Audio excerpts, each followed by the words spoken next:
Sebagai pasien disabilitas dan orang dengan gangguan jiwa, terapi melalui seni dapat membawa perasaan bahagia yang digambarkan dalam sebuah kanvas.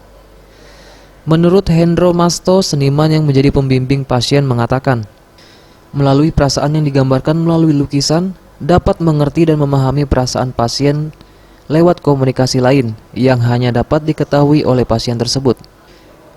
Sedangkan untuk penyandang disabilitas, kualitas hasil yang digambarkan tidak dapat diremehkan sebelah mata, karena melalui imajinasinya, banyak karya bagus yang tercipta yang dapat dipamerkan melalui festival dalam dan luar negeri.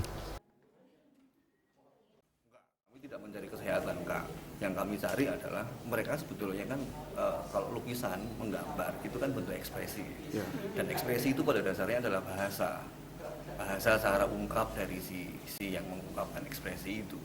Nah, pada teman-teman disabilitas psikososial semacam ini, kita seringkali tidak bisa berkomunikasi dengan baik dengan mereka, dan mereka pun juga sulit berkomunikasi dengan kita.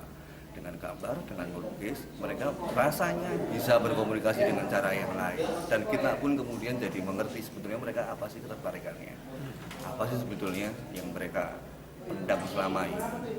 Ya, kita bisa melihat kawan-kawan ini kemudian berekspresi dengan apa yang spontan ada di dalam ingatan mereka, dalam kepala mereka dituangkan tanpa ada pretensi untuk mengindah-indahkan, membagus-baguskan. Dan balik lagi, mereka tidak sedang mencari kesehatan, enggak.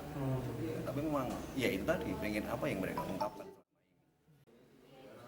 Indonesia, terapi seni ini belum seluruhnya dapat dilakukan di rumah sakit tempat pasien. Terapi hanya sebagian saja. Dengan adanya kegiatan terapi ini, setidaknya dapat memberikan aktivitas positif bagi pasien yang menjalani terapi agar perasaannya selalu nyaman. Tim Liputan, Sriwijaya TV.